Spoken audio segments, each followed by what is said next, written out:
Cześć, z tej strony Agnieszka z Pastel Garden. Dzisiaj opowiem trochę o storczykach. Zatem weź coś ciepłego do picia i zapraszam do oglądania.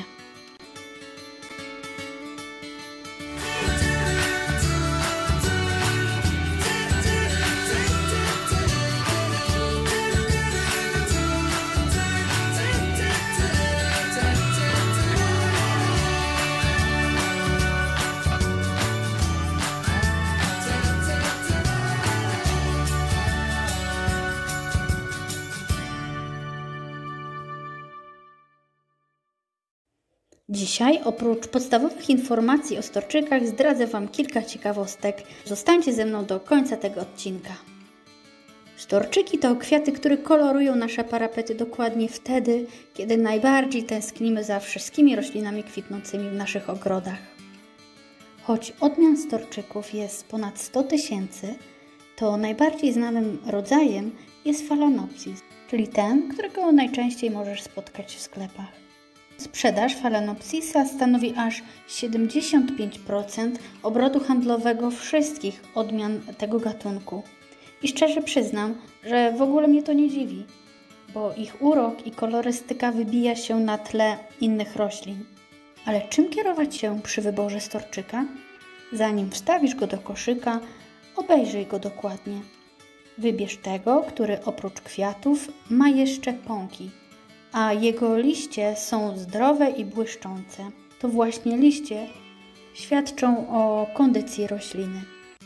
Kiedy już Twój nowy przyjaciel trafi do domu, proszę zostaw go przez dzień lub dwa w ochronnej folii.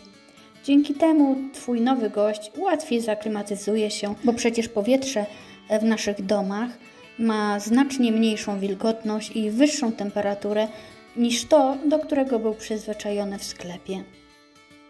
Myślę, że to jest już ten moment, kiedy powinnam przedstawić Tobie 6 najważniejszych informacji na temat budowy i pielęgnacji storczyka. Stanowisko. Storczyki w swoich naturalnych siedliskach żyją w koronach drzew i światło, które do nich dociera, jest rozproszone. Phalaenopsis zarówno w warunkach naturalnych, jak i w tych domowych źle znosi bezpośredni kontakt z ostrymi promieniami słonecznymi, zwłaszcza latem. Najlepszym dla nich miejscem będzie stanowisko półcieniste, na przykład na parapecie od strony wschodniej bądź zachodniej. Często stawiamy storczyki w kuchni i tutaj ciekawostka.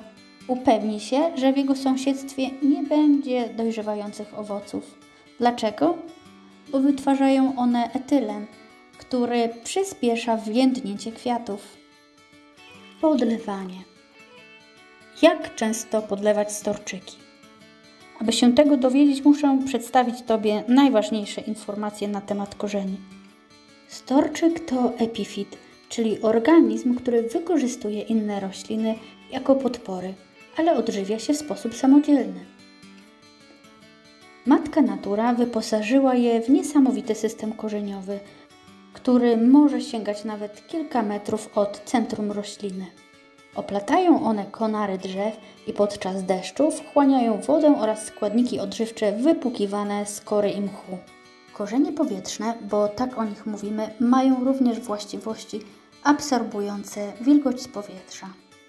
Zdradzę Ci kolejną ciekawostkę. Korzeń rdzeniowy to nie to, co widzisz. Jest on ukryty dokładnie w środku i otoczony zieloną gąbczastą częścią zwaną velamem. Velamen ma wręcz magiczne właściwości i wystarczy mu tak naprawdę 20 do 30 minut, aby wchłonąć wszystko to, czego roślina potrzebuje. Następnie korzeń rdzeniowy pobiera wodę i składniki odżywcze z velamenu. Ok, to teraz mogę Tobie odpowiedzieć na pytanie, kiedy go podlewać. Phalaenopsis bardzo jasno komunikuje, kiedy należy go podlać. Srebrny odcień mówi: chce mi się pić, podlej mnie teraz. A soczysta ciemna zieleń mówi: mam wystarczającą ilość wody, nie podlewaj mnie teraz. Najlepszą wodą dla naszego storczyka jest deszczówka. Jeśli jej nie masz, użyj przefiltrowanej i przygotowanej wody. Odstaw ją na całą noc, ponieważ musi z niej odparować chlor, a jej temperatura musi mieć temperaturę powietrza, czyli 21-22 stopnie. Następnego dnia wstaw do niej storczyka na 20-30 minut. Storczyki najlepiej podlewaj rano. Pamiętaj, że zanim wstawisz go z powrotem do osłonki, woda musi odcieknąć. Zimna woda prosto z kranu jest dla niego zbyt twarda i zbyt zimna i może spowodować to zrzucenie pąków kwiatowych. A tego przecież nie chcemy, prawda? Podłoże. Jak już wiecie, Phalaenopsis nie rośnie w gruncie, ale w konarach drzew. Dlatego czarna ziemia absolutnie się dla niego nie nadaje. Utrzymuje ona zbyt długo wilgoć, a w konsekwencji jego korzonki po prostu zgniją.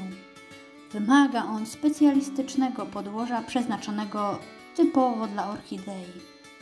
Może ono zawierać korę różnych drzew, włókna z łupin orzecha kokosowego, keramzyt czy węgiel drzewny. Mieszanka taka zapewnia odpowiedni balans między wilgocią a napowietrzeniem korzeni naszego storczyka. Aby zapewnić odpowiednią higienę naszej roślince, takie podłoże należy wymieniać co 2-3 lata. Przesadzanie. Jak wspomniałam wcześniej, po 2-3 latach należy wymienić podłoże. Najpierw roślinę trzeba namoczyć. Dzięki temu jej korzenie staną się bardziej elastyczne i mniej narażone na uszkodzenia. I jest to idealny moment, aby zrobić przegląd całej rośliny. Oczyszczamy roślinę z wszystkich uschniętych elementów. Jeżeli zdarzyło się tak, że jakaś część korzonka jest zgniła, również ją usuwamy. Najlepszym mieszkankiem byłaby osłonka, której możecie naciąć takie właśnie małe otworki i one poprawią warunki mieszkalne naszego storczyka. Po przesadzeniu rośliny nie podlewamy przez tydzień. Jest to czas potrzebny na zabliźnienie się ewentualnych ran. Początkowo taką przeprowadzką roślina z pewnością się zestresuje, ale już po krótkim czasie będzie nam na pewno bardzo za to wdzięczna i pięknie kwitła.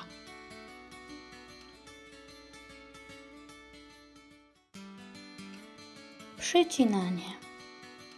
Dobrze, a jeżeli kwiat już przekwitnie, to co z nim zrobić?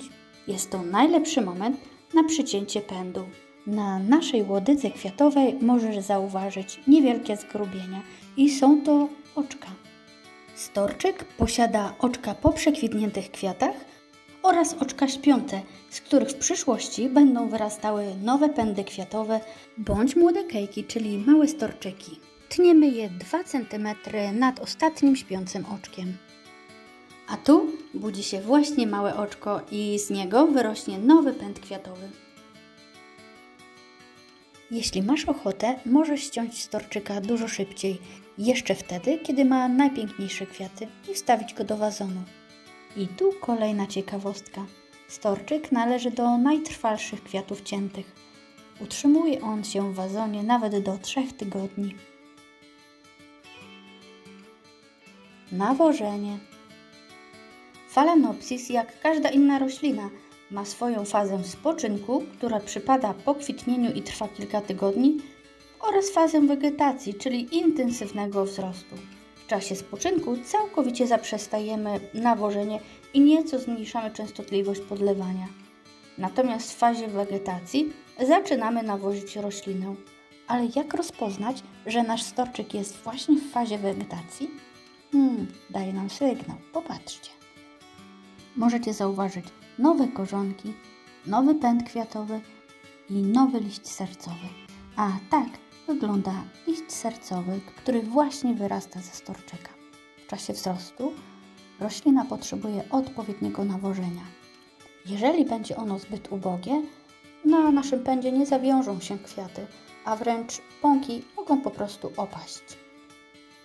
Na rynku mamy dostępne różne formy nawozu. Pałeczki, koreczki, kroplówki, żele i płyny. Czym się różnią? Zazwyczaj składem oraz stężeniem. Najmniej skoncentrowane są pałeczki i rozkładają się one do 100 dni. A jak często należy nawozić storczyki? Najlepiej trzymać się instrukcji, która jest na opakowaniu. Ale powiem Wam szczerze, że miłośnicy storczyków zazwyczaj używają połowę dawki z opakowania i stosują go 2 razy częściej. Czyli na przykład, jeżeli mamy stosować co drugi tydzień 5 ml nawozu, stosujemy co tydzień po 2,5 ml. Należy uważać, by nie przekroczyć zalecanych dawek, bo w przypadku storczyków mniej znaczy więcej.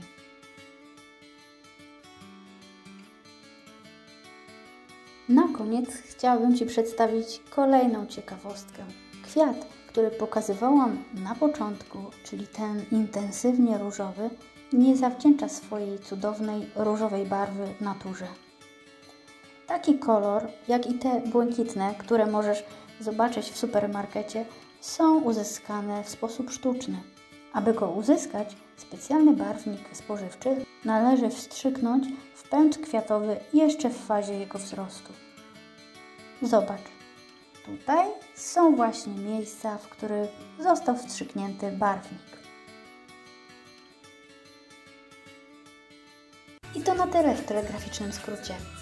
Dla uważnych obserwatorów mam jeszcze pytanie. Ile ciekawostek przedstawiłam w tym odcinku? Odpowiedzi wpisujcie w komentarzu pod tym filmem. Jeśli interesuje Was tematyka roślin, ogrodu miejskiego, czy lubicie ciekawostki ogrodnicze, to zapraszam do subskrypcji. Znajdziecie mnie również na Instagramie Pastel Garden. Pozdrawiam Was serdecznie. Pa!